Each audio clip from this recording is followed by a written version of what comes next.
This is the starting point for transit. It's where we are today in Southeast Michigan. It's a snapshot of real, everyday features of the transit system.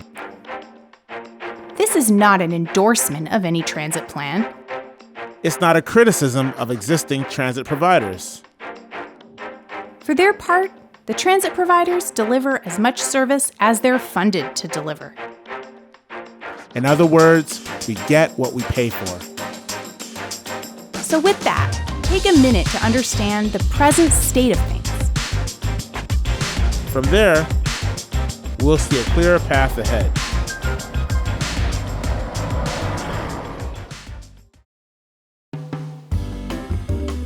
It's no secret. Large parts of Southeast Michigan don't have transit. Certain cities and townships don't participate in the transit system at all. And it's not for lack of demand. These are places with jobs and events, Healthcare and education, shopping and entertainment. not to mention residents.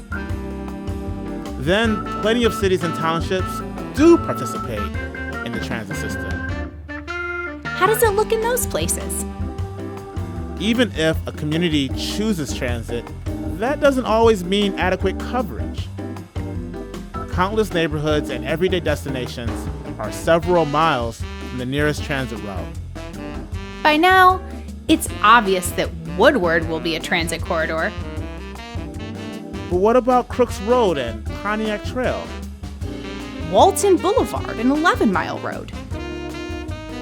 A meaningful conversation about transit includes these places too.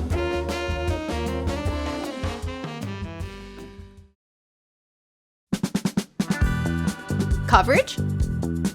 Okay, looks like this area is covered.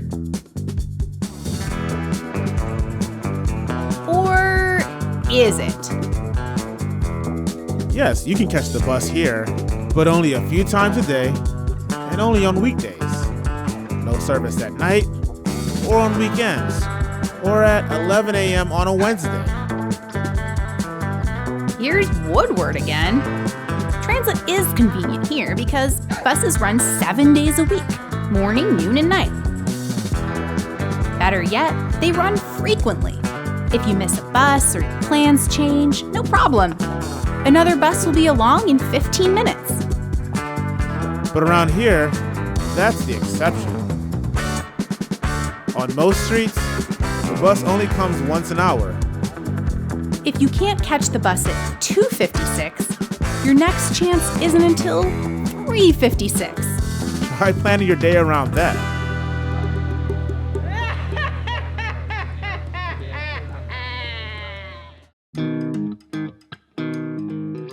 We sure do love our freeways in Southeast Michigan, especially to travel longer distances.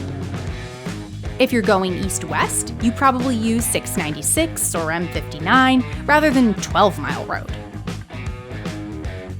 Or say you're heading from Auburn Hills to Detroit. Most likely, you will take I-75.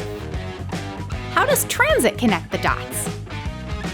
Turns out, today's transit routes stay almost entirely on surface streets.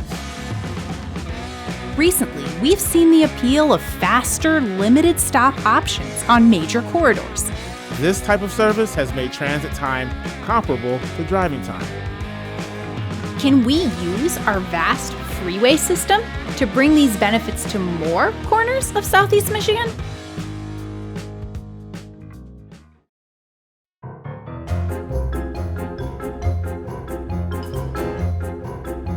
There's almost 10,000 individual bus stops in Southeast Michigan.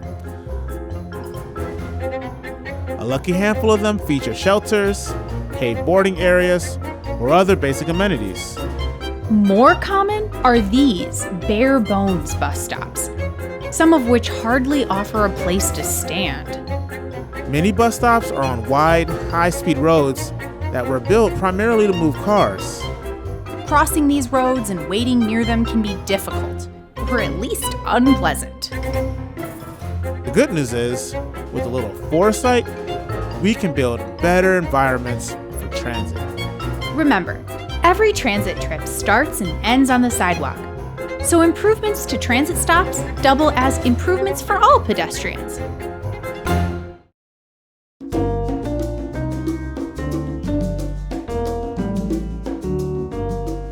Thousands of area residents rely on transit every day. Regular riders have learned to navigate the system, often requiring the guidance of a friend or a family member before they're comfortable.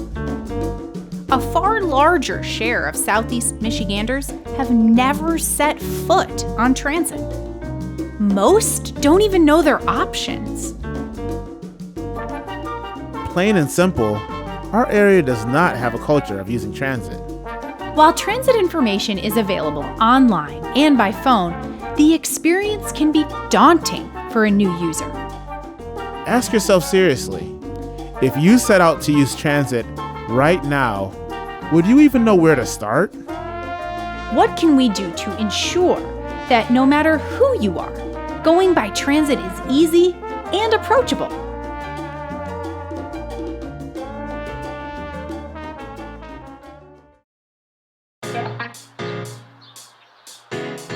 Take a look around your neighborhood, your city, your nearest major street.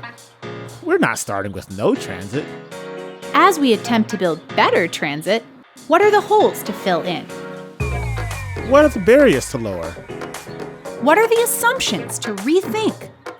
What are the questions to ask? With these key points driving the conversation, we'll be ready to put transit in the fast lane.